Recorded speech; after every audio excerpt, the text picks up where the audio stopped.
Kita telah mendengar apa yang Yesus ajarkan saat dia dari Galilea sedang menuju Yerusalem untuk memberikan dirinya untuk disalib. Nah, sekarang ini adalah topik di mana dia baru sampai di Yerusalem. Mari kita berdoa. Tuhan Yesus, terima kasih Engkau telah mengumpulkan kami di sini untuk belajar lagi firman-Mu, belajar sesuatu yang paling penting dalam hidup kami. Tuhan Yesus, jaga mulut bibir hamba agar firman yang disampaikan sesuai dengan kehendak-Mu, dan juga buka hati kami masing-masing sehingga firman yang disampaikan dapat berguna bagi kehidupan kami di dunia ini maupun nanti di surga. Tuhan Yesus, lepaskanlah kami daripada yang jahat dan jauhkanlah kami dari segala percobaan, karena Engkaulah yang punya kerajaan, kuasa, dan kemuliaan sampai selama-lamanya. Amin. Oke, saudara, ya, kita waktu benar salah kekayaan, hal-hal benar penting, pelajaran penting adalah di mana Tuhan Yesus mengajarkan hal-hal yang berguna bagi kita sewaktu dia berjalan dari Galilea ke Yerusalem. Nah, setelah ini dia pelajaran hari ini dia telah tiba di Yerusalem. Oke, saya langsung aja. Ketika Christopher Columbus melakukan pelayaran ke barat pada tahun 1492, ia menyimpan 2 buku catatan perjalanan. Salah satunya berisi informasi palsu. Ia ingin anak buahnya percaya bahwa mereka telah dekat ke daratan daripada yang sebenarnya. Rupanya Columbus merasa bahwa moral awak kapal lebih penting daripada integritas sang kapten. Saudara, ketika Yesus melakukan perjalanan ke Yerusalem, ia memberitahu murid-muridnya apa yang akan terjadi di sana. Tetapi mereka tidak dapat memahami apa yang dikatakan Tuhan mereka. Beberapa orang dalam kerumunan mengira ia pergi ke Yerusalem untuk membebaskan Israel dari perbudakan Romawi dan dia jadi raja dan membawa kerajaan Allah. Yang lain mengikutinya hanya untuk melihat mujizat berikutnya yang akan ia lakukan. Saudara, apa sebenarnya tujuan Tuhan Yesus datang ke Yerusalem? Untuk menggenapi kehendak dari Sang Bapa. Tetapi dalam bab ini, tabib Lukas berfokus pada siapa Yesus sebenarnya saat ia menyajikan dalam 3 pelayanan. Yesus adalah juru selamat yang mencari orang yang hilang. Ayat 1-10, Yesus adalah Tuhan yang memberi hadiah kepada orang yang setia. Ayat 11-27, Yesus adalah Raja yang menawarkan damai. Saudara, kita bahas yang pertama bahwa Tuhan Yesus berfokus pada dia adalah juru selamat yang mencari orang yang hilang. Ayat 1-10. Yesus masuk ke kota Yeriko dan berjalan terus melintasi kota itu. Di situ ada seorang bernama Zakheus, kepala pemungut cukai, dan ia seorang yang kaya. Ia berusaha untuk melihat orang apakah Yesus itu, tetapi ia tidak berhasil karena orang banyak dan sebab badannya pendek. Maka berlarilah ia mendahului orang banyak, lalu memanjat pohon ara untuk melihat Yesus yang akan lewat di situ. Ketika Yesus sampai ke tempat itu, ia melihat ke atas dan berkata, "Zakheus, segeralah turun, sebab hari ini aku harus menumpang di rumahmu." Lalu Zakheus segera turun dan menerima Yesus dengan sukacita. Tetapi semua orang melihat hal itu bersungut-sungut katanya, "Ia menumpang di rumah orang berdosa." Tetapi Zakheus berdiri dan berkata kepada Tuhan, "Tuhan, setengah dari milikku akan kuberikan kepada orang miskin, dan sekiranya ada sesuatu yang kuperas dari seseorang akan kukembalikan 4 kali lipat." Kata Yesus kepadanya, "Hari ini telah terjadi keselamatan kepada rumah ini, karena orang ini pun anak Abraham. Sebab anak manusia datang untuk mencari dan menyelamatkan yang hilang." Ya, Yesus datang untuk sebagai juru selamat dan menyelamatkan yang hilang. Nama Zakheus berarti orang benar, tetapi pengawas pungut pajak ini tidak hidup sesuai dengan namanya. Tentu saja komunitas agama Yahudi di Yeriko tidak akan menganggapnya benar. Karena orang dulu, saudara, pemungut cukai itu bukan seperti sekarang orang pajak yang nagih kita, tetapi mereka memeras dari orang-orang Yahudi untuk diberikan kepada orang Romawi. Jadi boleh disebut pengkhianat bangsa, saudara. Ya, jangan seperti orang pajak sini. Ya, karena ia tidak hanya memungut pajak dari bangsanya sendiri, tetapi juga bekerja untuk orang-orang bukan Yahudi yang najis. Dan para pemungut pajak terkenal karena memungut pajak lebih dari yang seharusnya. Semakin banyak uang yang mereka kumpulkan, semakin banyak pendapatan yang mereka nikmati. Itulah pemungut cukai di zaman Yesus. Meskipun Sakeus adalah seorang yang murtad di mata orang Yahudi, ia adalah seorang berdosa yang berharga dan tersesat di mata Yesus. Kuncinya bukan dia karena dia pemungut cukai, dia berharga karena dia terus melakukan kejahatan. Bukan, karena ia adalah seorang berdosa yang mau bertobat, mau belajar, ya, tidak gengsi untuk mengakui kesalahannya. Menarik untuk melihat perubahan yang dialami Sakeus hari itu. Semua karena Yesus mengunjungi Yeriko. Ya, ini adalah seorang pria yang menjadi seorang anak kecil. Di timur, tidak lazim bagi seorang pria untuk berlari, terutama seorang pejabat pemerintah yang kaya. Ya, berlari itu udah orang bilang, iya kayak apa aja gayanya kayak anak kecil. Tapi dia kayak anak kecil, saudara. Dia berlari dan itu berharga di depan Yesus. Nggak gengsi, nggak ego, saudara. Namun Zakeus berlari di jalan seperti anak kecil yang mengikuti parade. Kayak pengen banget lihat Yesus gitu. Dan ia bahkan memanjat pohon. Rasa ingin tahu tentu saja merupakan ciri khas sebagian besar anak-anak. Dan Zakeus termotivasi oleh rasa ingin tahu hari itu. Dia ingin belajar Yesus itu seperti apa gitu, saudara. John Calvin menulis, rasa ingin tahu dan kesederhanaan adalah semacam persiapan untuk iman. Jadi saudara, kalau orang udah gak mau belajar lagi, udah habislah dia orangnya. Wah, saya udah bisa semuanya, saya udah jago semuanya. Itu yang paling bahaya, saudara. Ya, rasa ingin tahu itu penting. Ini sering terjadi dan tentu saja benar bagi Sakeus. Mengapa kerumunan besar? Siapakah Yesus dari Nazaret yang mereka ikuti? Apa yang bakal saya lewatkan nih? Yesus berkata, barang siapa tidak menerima kerajaan Allah seperti seorang anak kecil, ia tidak akan masuk ke dalamnya. Mungkin lebih daripada apapun, kesombonganlah yang menghalangi banyak orang sukses untuk mempercayai Yesus Kristus. Saudara, orang yang mencari itu akan ditemukan. Sakeus mengira ia mencari Yesus, ya. Tetapi sebenarnya, saudara, Yesuslah yang mencari Sakeus. Secara alami, orang-orang berdosa yang tersesat tidak mencari juru selamat. Ketika orang tua pertama kita berdosa, yaitu Adam dan Hawa, mereka bersembunyi dari Allah. Mereka tidak mencari Allah, tetapi Allah datang dan mencari mereka. Ketika Yesus melayani di bumi, Dia yang mencari orang-orang tersesat. Dan hari ini Roh Kudus melalui gereja sedang mencari orang-orang berdosa yang tersesat. Kita tidak tahu bagaimana Allah bekerja di dalam hati Sakeus untuk mempersiapkannya menghadapi pertemuan dengan Yesus. Apakah Lewi, mantan pemungut pajak, salah satu temannya yang menjadi murid Yesus itu? Nah, apakah ia telah memberitahu Sakeus tentang Yesus? Apakah ia berdoa untuk Sakeus?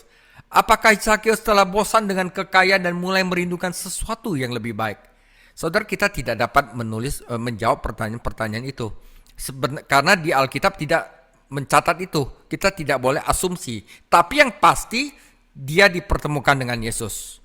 Tetapi kita dapat bersukacita bahwa juru selamat yang mencari akan selalu menemukan orang berdosa yang mencari permulaan yang baru.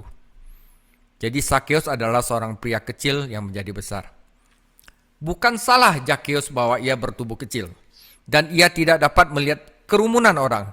Ia melakukan apa yang bisa ia lakukan untuk mengatasi keterbatasannya dengan mengesampingkan harga dirinya, mengesampingkan ego dia, dan memanjat pohon.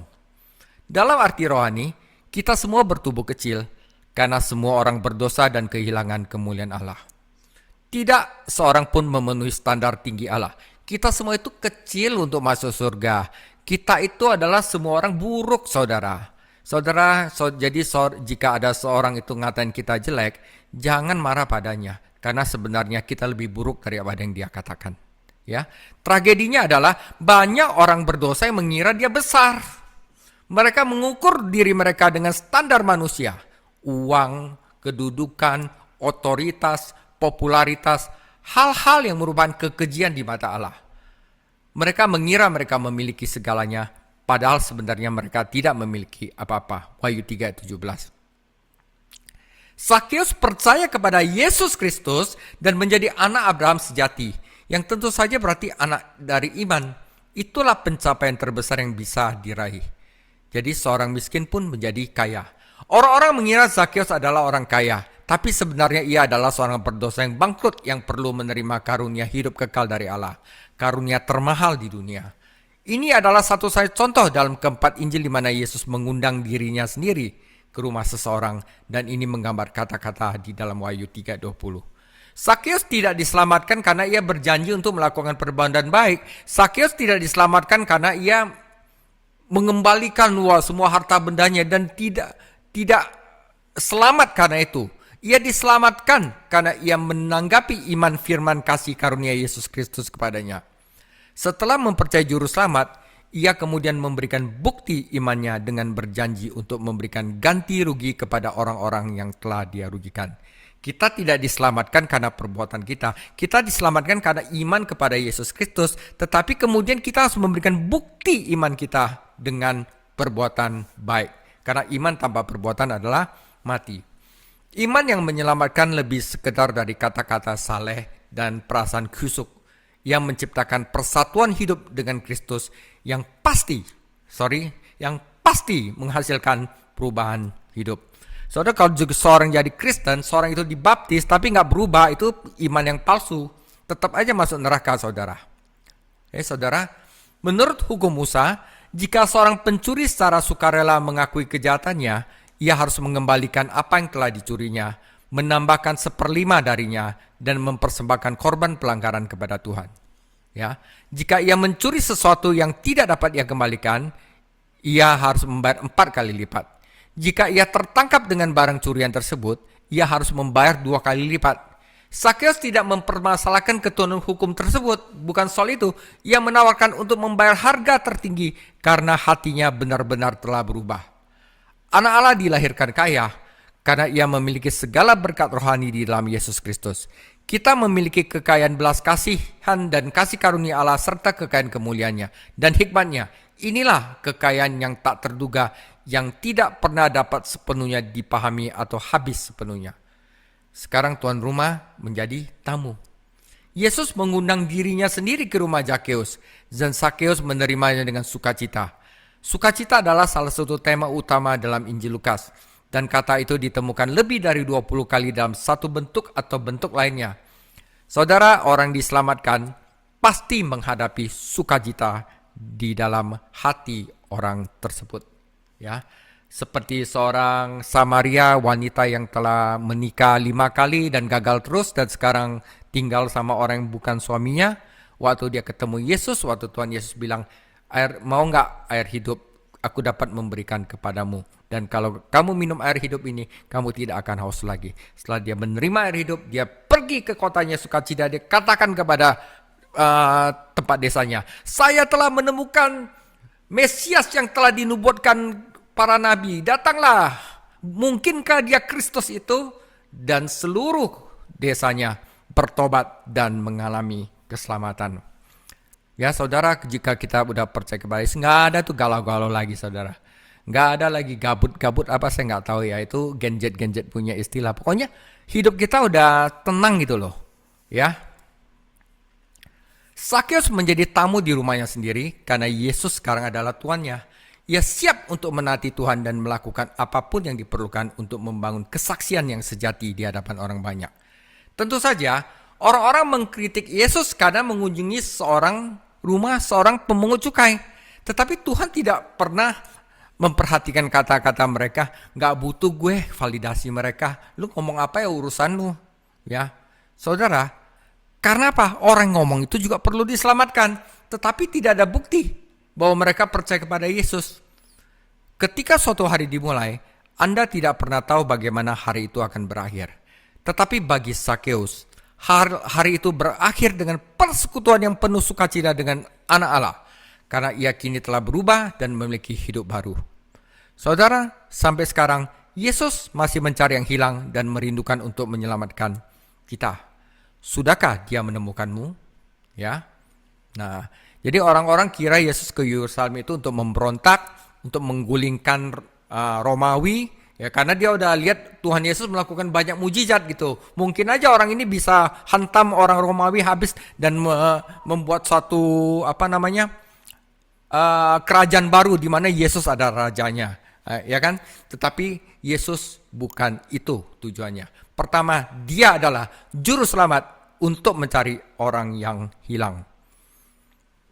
Yang kedua adalah dia adalah seorang Tuan yang akan memberikan hadiah kepada hambanya yang setia. Oke? Untuk mereka yang mendengarkan dia di situ, Yesus melanjutkan perkataannya dengan suatu perumpamaan, sebab ia sudah dekat dengan Yerusalem dan mereka menyangka bahwa kerajaan Allah akan segera kelihatan. Maka itu dia berkata, ada seorang bangsawan berangkat ke sebuah negeri yang jauh untuk dinobatkan menjadi raja di situ dan setelah itu baru kembali. Ia memanggil 10 orang hambanya dan memberikan 10 mina kepada mereka. Katanya, pakailah ini untuk berdagang sampai aku datang kembali. Akan tetapi orang-orang sebangsanya membenci dia, lalu mengirimkan utusan menyusul dia dan mengatakan, kami tidak mau orang ini menjadi raja atas kami. Dan terjadilah ketika ia kembali setelah ia dinobatkan menjadi raja, ia menyuruh memanggil hamba-hambanya yang telah diberinya uang itu untuk mengetahui berapa hasil dagang mereka masing-masing. Ya. Orang yang pertama datang dan berkata, Tuhan, mina tuan yang satu itu telah menghasilkan 10 mina. Katanya kepada orang itu, baik sekali perbuatanmu, hai hamba yang baik, engkau telah setia dalam perkara kecil, karena itu terimalah kekuasaan atas 10 kota. Datanglah yang kedua dan berkata, Tuan, mina tuan telah menghasilkan 5 mina. Katanya kepada orang itu, dan engkau kuasailah 5 kota. Dan hamba yang ketiga datang dan berkata, Tuan, inilah mina Tuan, aku telah menyimpannya dalam sapu tangan, sebab aku takut akan Tuan, karena Tuan adalah manusia yang keras. Tuan mengambil apapun yang tidak pernah Tuan taruh, dan Tuan menuai apa yang tidak Tuan tabur. Katanya kepada orang itu, hai hamba yang jahat, aku akan menghakimi engkau menurut perkataanmu sendiri. Engkau sudah tahu bahwa aku orang yang keras, yang mengambil apa yang tidak pernah aku taruh dan menuai yang apa yang tidak aku tabur. Jika demikian, mengapa uangku tidak kau berikan kepada orang yang menjalankan uang? Maka sekembalinya aku dapat mengambilnya serta bunganya. Lalu katanya kepada orang-orang yang berdiri situ, ambillah mina yang satu itu daripadanya dan memberikanlah kepada orang yang mempunyai 10 mina. Kata mereka kepada, Tuan, ia sudah mempunyai 10 mina. Jawabnya, aku berkata kepadamu, setiap orang mempunyai kepadanya akan diberi. Tetapi siapa yang tidak mempunyai daripadanya akan diambil juga apa yang ada padanya. Akan tetapi semua seteruku ini yang tidak suka aku menjadi rajanya, bawalah mereka ke sini dan bunuhlah mereka di depan mataku. Ya, saudara, dia itu selain menjadi juru selamat untuk mencari orang hilang, Yesus juga menyatakan dirinya sebagai Tuan yang akan memberi hadiah kepada hambanya yang setia. Ya, saudara, masa Paskah selalu menjadi waktu yang penuh emosi bagi orang Yahudi, karena mengingatkan mereka akan pembebasan mereka dari perbudakan Mesir. Perayaan tahunan ini memburuk penderitaan pembudakan mereka di Roma dan membuat mereka semakin merindukan seorang penyelamat. Tentu saja ada kelompok-kelompok subversif seperti kaum Zealot, saudara, yang menggunakan taktik komando melawan Roma. Ya, ini pemberontak dan salah satunya kaum Zealot adalah Yudas Iskariot. Dan politisi seperti kaum Herodian yang berkompromi dengan Roma. Tetapi sebagian besar orang Yahudi menolak pendekatan tersebut. Mereka ingin Tuhan memenuhi nubuat perjanjian lama, mengirimkan seorang Mesias, penyelamat untuk berontak kepada Roma dan mengutus raja yang mereka janjikan kepada mereka. Yesus tahu bahwa orang di kerumunan berharap melihat dia mendirikan kerajaan baru. Jadi dia memberikan perumpamaan ini untuk memperjelas hal-hal tersebut. Banyak orang yang mendengarkan tentu saja menghubungkannya dengan peristiwa dalam sejarah Yahudi yang terjadi bertahun-tahun sebelumnya. Ketika Herodes Agung meninggal pada tahun 4 sebelum Masehi, ia meninggalkan Yudea kepada putranya Arkealus yang harus pergi ke Roma untuk mendapatkan persetujuan atas warisan tersebut. Karena tidak menginginkan Arkealus sebagai penguasa mereka, orang-orang Yahudi mengirimkan 50 orang untuk membela kasus mereka di hadapan Agustus Kaisar yang akhirnya mengesahkan warisan tersebut tanpa memberikan gelar raja kepada Arkealus. Yesus menjelaskan bahwa kerajaan itu tidak akan datang sampai waktunya mendatang, tetapi hamba-hambanya sebaiknya setia sekarang untuk melakukan pekerjaan yang ditugaskan kepada mereka. Saudara, dalam perumpamaan ini, Anda melihat 3 tanggapan berbeda kepada sang guru. 3 tanggapan berbeda kepada sang tuan yang telah menitipkan mina kepada 3 hamba-hambanya. Pertama, ketaatan yang setia. Setiap hamba menerima uang setara dengan 3 bulan upah 3 bulan seorang pekerja. Jadi Anda dapat memperkirakan daya belinya saat ini. Mengoperasikannya berarti berbisnis menginvestasikan uang saya. Mereka dapat memberikan uang itu kepada investor dan mendapatkan bunga, atau membeli barang dan menjualnya untuk dapat keuntungan. Yang penting adalah mereka memberikan kembali kepada tuan mereka lebih dari yang diberikan tuan kepada mereka. Bagaimana mereka melakukannya terserah mereka, selama itu legal dan menguntungkan. Kita hanya diberi laporan tentang 3 dari 10 hamba, dan 2 pertama terbukti berhasil. Hamba pertama membawa 10 mina lebih banyak. Hamba kedua membawa 5 mina lebih banyak. Dan keduanya diberi imbalan sesuai dengan itu. Orang-orang ini melakukan pekerjaan mereka dengan setia, meskipun mereka tidak dijanjikan imbalan dan tidak memiliki jaminan bahwa Tuhan mereka akan kembali, apalagi mengamankan kerajaan yang dicarinya. Perumpamaan tentang talenta mirip dengan perumpamaan tentang mina. Tetapi pelajarannya tidak boleh dikacaukan. Dalam perumpamaan ini, masing-masing 10 hamba menerima jumlah yang sama, tetapi imbalan yang berbeda. Sedangkan dalam perumpamaan tentang talenta, para hamba menerima jumlah yang berbeda tetapi imbalan yang sama, yaitu persetujuan dan sukacita Tuhan. Perumpamaan tentang talenta mengajarkan kita untuk setia menggunakan karunia kita yang berbeda-beda, sesuai dengan kesempatan yang diberikan pada kita untuk melayani. Ya, kalau kita diberikan mengajar, saya harus menggunakan ini untuk mengajar. Ya, dan yang pasti ya saya tidak boleh mengharapkan imbalan. Ya, jadi apa untungnya saya mengajar? Karena saya diberikan kesempatan untuk mengajar. Itu sudah imbalan yang sangat besar, kepercayaan yang sangat besar yang Tuhan berikan kepada saya.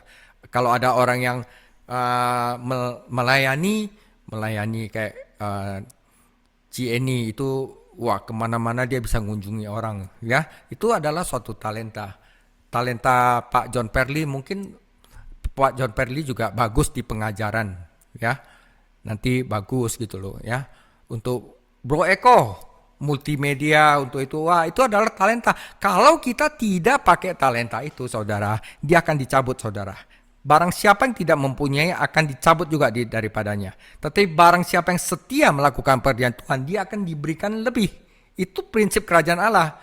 Beberapa orang memiliki kemampuan yang sangat besar.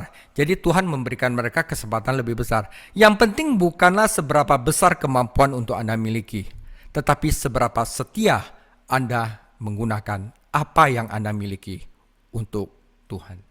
Ya, jadi kalau orang nggak mau belajar, ya, itu berarti orang itu udah tidak mau untuk bekerja untuk Tuhan. Padahal dia mampu. Mungkin dia takut kebegoan dia ketahuan. Jadi dia lebih baik simpan di dalam sapu tangan. Seperti orang yang ada di perumpamaan ini, saudara. Orang yang memiliki kemampuan paling sedikit, jika dia setia, juga akan menerima upah yang sama dengan pemimpin gereja yang paling berbakat. Dalam perumpamaan tentang uang ini, setiap hamba memiliki simpanan yang sama, yang mungkin melambangkan pesan Injil yang sama, diberikan pesan Injil yang sama. Karunia dan kemampuan kita berbeda. Ada orang yang bisa membawa Injil 1 minggu bisa ke 10 negara. Dia udah ngabarin Injil. Wah, itu kemampuannya hebat. Kalau saya bisa lakukan lewat medsos saja, lewat internet. Tetapi saya juga lakukan. Tetapi tugas kita sama, untuk membagikan firman Allah agar berlipat ganda dan memenuhi dunia. Hanya 120 orang percaya berkumpul pada hari Pentakosta, tetapi sebelum hari itu ada 3.000 orang lagi. Dan tidak lama kemudian ada 5.000 orang percaya yang bertobat. Pada waktunya para pemimpin Yahudi menuduh para murid memenuhi Yerusalem dengan pesan itu. Dalam hal bersaksi, semua orang percaya mulai dari tingkat yang sama. Jadi pahalanya sesuai dengan kesetiaan dan pencapaian. Para hamba yang disetia diberi pahala dengan diangkat menjadi penguasa berbagai kota. Pahala untuk pekerjaan yang setia selalu lebih banyak pekerjaan. Tetapi betapa suatu pujian yang dipercayakan dengan pengelolaan begitu banyak kota. Bagaimana kita melayani Tuhan hari ini akan membantu menentukan pahala dan pelayanan kita ketika Tuhan Yesus datang untuk mendirikan kerajaannya di bumi. Nanti di mana saudara? Di bumi saudara, Tuhan Yesus jadi raja. Tapi orang yang sekarang bergiat untuk pelayanan, dia akan dikasih otoritas seperti pejabat sekarang saudara. Kesetiaan sekarang adalah persiapan untuk pelayanan yang diberkati pada saat itu. Saudara, ketidaktaatan yang tidak setia. Setidaknya 1 dari 10 orang itu tidak taat kepada tuannya dan akibatnya kehilangan bahkan 1 mina yang diberikan tuannya. Ini adalah prinsip dasar kehidupan Kristen bahwa kesempatan yang disia-siakan berarti kehilangan pahala dan mungkin kehilangan hak istimewa untuk melayani. Jika kita tidak menggunakan karunia yang diberikan Allah kepada kita di bawah arahannya, mengapa kita memilikinya? Orang lain dapat menggunakan karunia itu lebih baik untuk kemuliaan Allah. Selalu demikian tulis Charles Spurgeon. Orang yang penuh kasih karunia dan setia memperoleh lebih banyak kasih karunia dan lebih banyak sarana untuk bermanfaat. Sementara orang yang tidak setia semakin terpuruk dan semakin buruk. Saudara, kita harus maju atau kita akan kehilangan apa yang kita capai. Tidak ada yang namanya stagnasi dalam beragama, saudara. Anda harus maju terus, ya. Hamba ini tidak setia karena hatinya tidak benar sama Tuhannya. Ia memandang tuannya sebagai orang keras, menuntut dan tidak adil. Hamba itu tidak mengasihi tuannya. Bahkan ia takut dan khawatir akan mengecewakannya.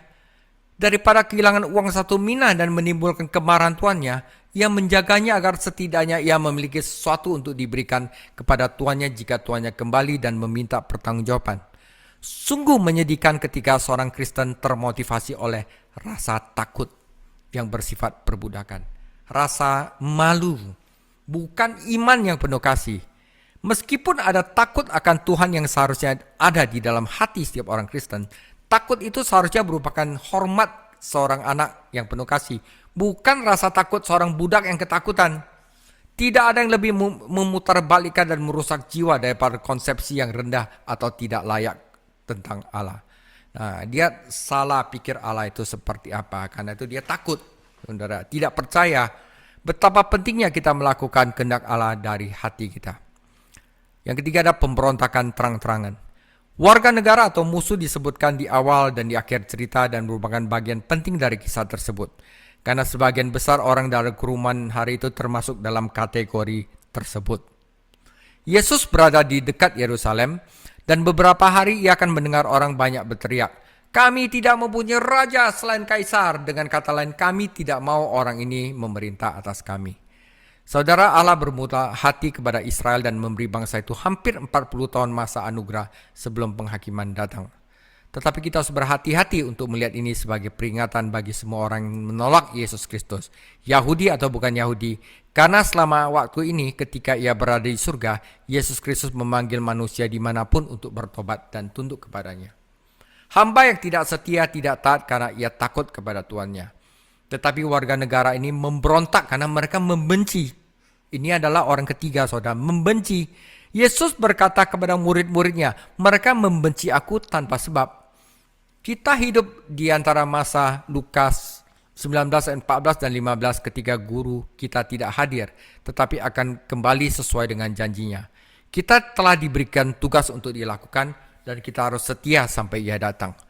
Apa yang akan dikatakan raja ketika dia kembali? Apakah kata-katanya berarti pahala, teguran, mungkin pembalasan? Lagi pula yang dituntut dari seorang pengurus adalah kesetiaannya. Saudara, bagian ketiga, dia adalah seorang raja yang menawarkan damai. Lukas 19 ayat 28 sampai 48. Dan setelah mengatakan semuanya itu, Yesus mendahului mereka dan meneruskan perjalanannya ke Yerusalem.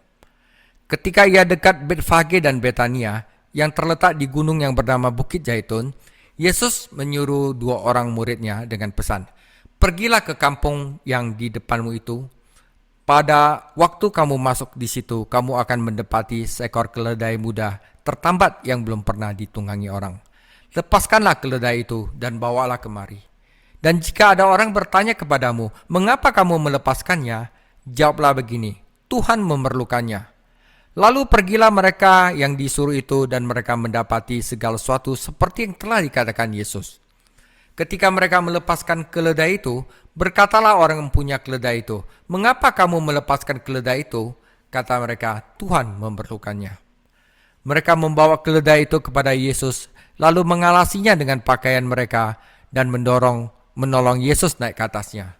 Dan sementara Yesus mengendarai keledai itu, mereka menghamparkan pakaiannya di jalan.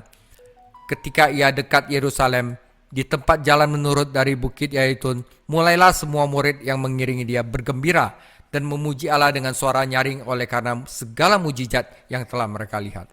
Kata mereka, "Diberkatilah dia yang datang sebagai Raja dalam nama Tuhan, damai sejahtera di bumi dan kemuliaan di tempat yang maha tinggi." Beberapa orang Farisi yang turut dengan orang banyak itu berkata kepada Yesus, "Guru, tegurlah murid-murid itu." Jawabnya, "Aku berkata kepadamu, jika mereka ini diam, maka batu ini akan berteriak." Dan ketika Yesus telah dekat dan melihat kota itu, ia menangisinya. Saudara, di sana orang-orang itu berkata, "Hosana, Hosana in the highest." Saudara tahu nggak kata Hosana itu artinya apa? Kata Hosana itu berarti bebaskanlah kami. Itu artinya Hosana, saudara. Maka Yesus menangisinya. Mereka ingin seorang raja yang membebaskan mereka dari pengaruh orang Romawi. Tapi sebenarnya Tuhan Yesus sedang membebaskan mereka dari kematian kekal. Katanya, "Wahai, betapa baiknya jika pada hari ini juga engkau mengerti apa yang perlu untuk damai sejahteramu. Tetapi sekarang hal itu tersembunyi bagi matamu. Sebab akan datang harinya bahwa musuhmu akan mengelilingi engkau dengan kubu, lalu mengepung engkau dan menghimpit engkau dari segala jurusan. Dan mereka akan membinasakan engkau beserta seluruh pendudukmu, dan pada tembokmu mereka tidak akan membiarkan satu batu pun tinggal terletak di atas batu yang lain, karena engkau tidak mengetahui saat bila mana Allah melawat kamu." Lalu Yesus masuk ke bait Allah dan mulailah ia mengusir semua pedagang di situ. Lalu katanya kepada mereka, "Ada tertulis, rumahku adalah rumah doa, tetapi kamu menjadikannya sarang penyamun." Tiap-tiap hari ia mengajar di dalam bait Allah. Imam-imam kepala dan ahli-ahli Taurat serta orang-orang terkemuka dari bangsa Israel berusaha untuk membinasakan dia. Tetapi mereka tidak tahu bagaimana harus melakukannya, sebab seluruh rakyat terpikat kepadanya dan ingin mendengarkan dia.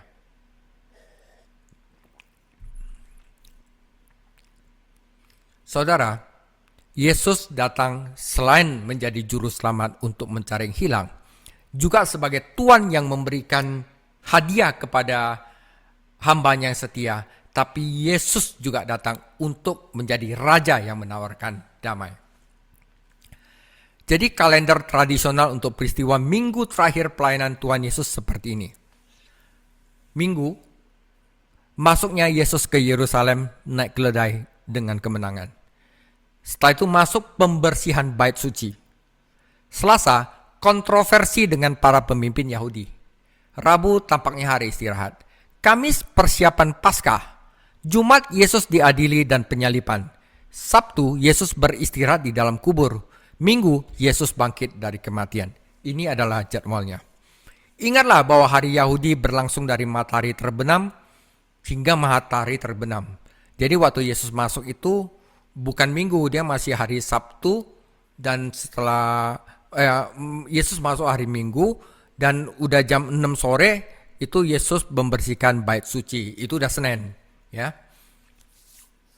Sehingga Kamis malam kita akan menjadi Jumat mereka hari Paskah. Persiapan.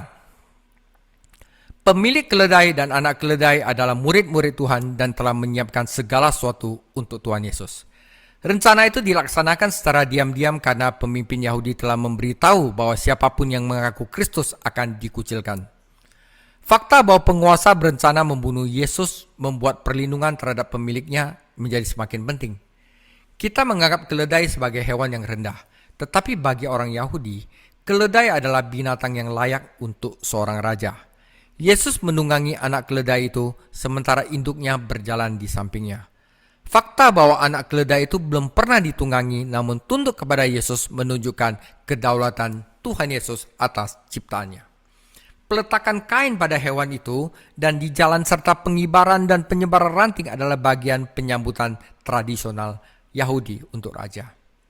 Perayaan ini adalah satu-satunya saat Yesus mengizinkan demonstrasi publik atas namanya. Dan ia melakukan setidaknya karena dua alasan.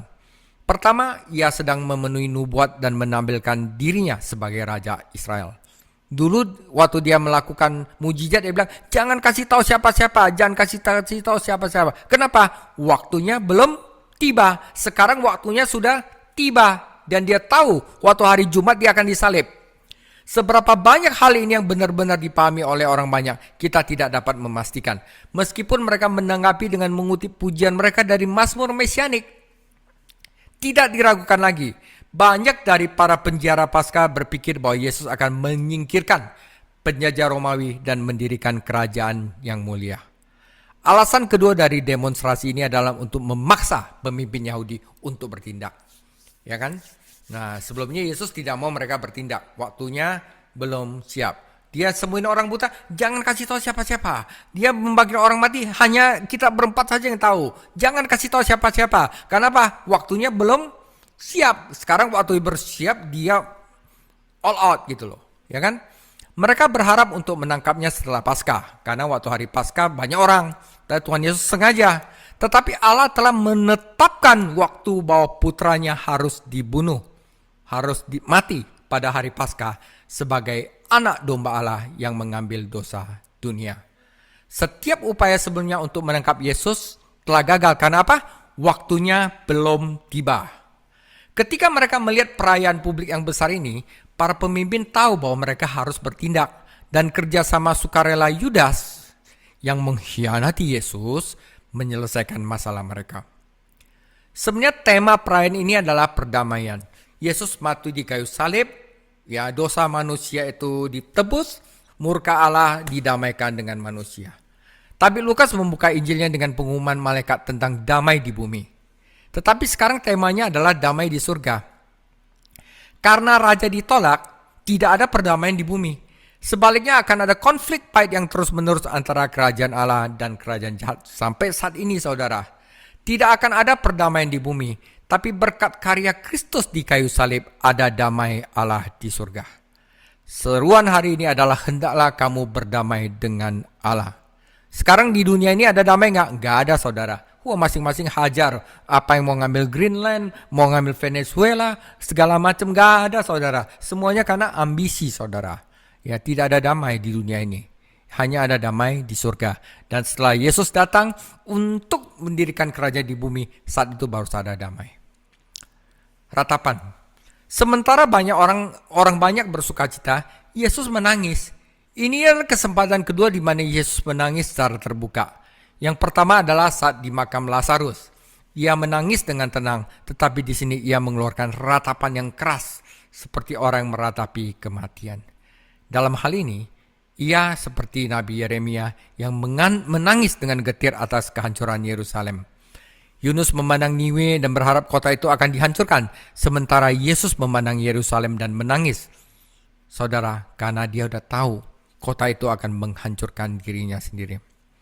Kemanapun Yesus memandang, ia menemukan alasan untuk menangis. Jika ia melihat ke belakang, ia melihat bagaimana bangsa itu telah menyia-nyiakan kesempatan mereka dan tidak menyadari waktu kunjungan mereka. Jika ia melihat ke dalam, ia melihat ketidaktahuan dan kebutaan rohani di hati orang-orang.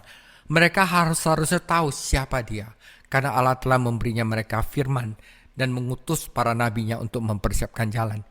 Saat ia melihat sekeliling, Yesus melihat ke aktivitas keagamaan yang menghasilkan sedikit. Ritual, jual beli, aduh ampun. Ya, tidak ada benar-benar mereka berdoa dengan sungguh-sungguh kepada Tuhan.